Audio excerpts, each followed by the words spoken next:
अध्यात्म मार्गी प्रस्तुत करता है सच्चे सनातन विश्वास की कहानियां। लोक कथाओं के आधार पर नीलकंठ की सीख। एक कुत्ते का पुनर्जन्म। सुबह का समय है, घना जंगल और एक विशाल बरगद का पेड़। उसकी ऊंचाई पर बैठे हैं नीलकंठ और उसकी पत्नी। नीलकंठ नीले गले वाला, सुनहरे पंख और आंखों में गहरी शांति। उसकी पत्नी कोमल, मासूम, लेकिन आंखों में जिज्ञासा की चमक। नीचे जमीन पर एक वृद्ध किसान अपना खाना एक भिखारी को दे रहा है।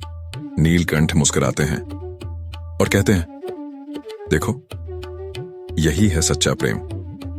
पत्नी धीरे से पूछती है, इतना त्याग क्यों? नीलकंठ धीरे बोलते हैं, सुनो, एक सच्ची कहानी सुनाता हूं। बहुत समय पहले एक लकड़हारा था, कैलाश। गरीबी से टूटा हुआ, थका हुआ और मन में निराशा का बोझ लिए। पत्नी हर दिन चिंता करती और भूख से तंग होकर झगड़ पड़ती। एक दिन कैलाश गया जंगल लकड़ी काटने। जैसे ही उसने कुल्हाड़ी चलाई, चट्टान के नीचे एक तपस्वी ध्यान में लीन थे। तपस्वी की तपस्या टूटी, आंखों में क्रोध की ज्वाला। कहां, तूने मेरा ध्यान भंग किया, जा, अगले जन्म में कुत्ता बनेगा। अगली ही पल कैलाश का शरीर कांप उठा और वो बन गया एक कुत्ता।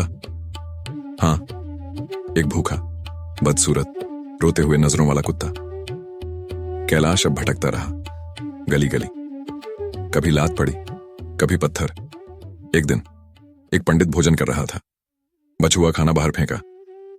कैलाश ने खा लिया और तभी उसके शरीर का एक हिस्सा सफेद और निर्मल होने लगा। हर बार जब उसने किसी सज्जन का झूठा खाया, उसका शरीर निखरता गया, लेकिन मन अब भी बेचैन था। एक दिन उसने देखा एक राजा वस्त्र बांट रहा था।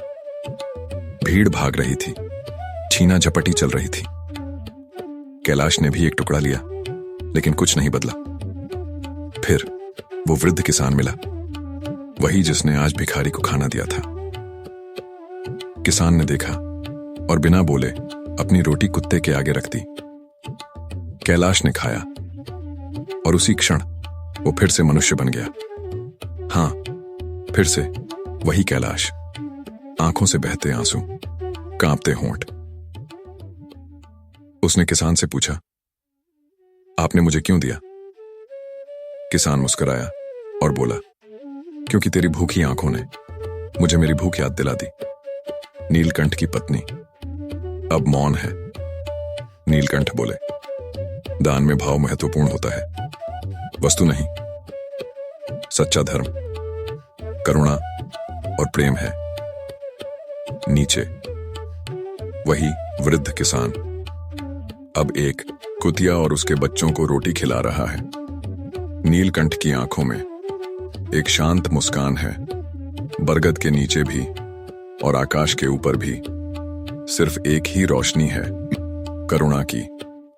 अगर आपको ऐसी सच्ची, भावुक और जीवन बदल देने वाली कहानियां पसंद हैं, तो अभी चैनल को सब्सक्राइब करें। ऐसी और भी कहानियां सिर्फ आपके लिए आ रही हैं। बेल आइकन दबाएं और जुड़े रहें अध्यात्म मार्ग के साथ। मेरे प्यारे बच्चों, यदि तुम सच में अपना उद्धार चाहते हो तो श्रीमद् भागवत की कथाओं को सुनना शुरू करो। और हाँ, इस चैनल को सब्सक्राइब जरूर करो और बेल आइकन को ऑल पर सेट कर दो, ताकि एक भी कथा छूटे नहीं। Dear children, if you truly seek your salvation, then subscribe now and set the bell to all, so that not a single sacred story is missed. Listen to Bhagwat for moksha and inner peace.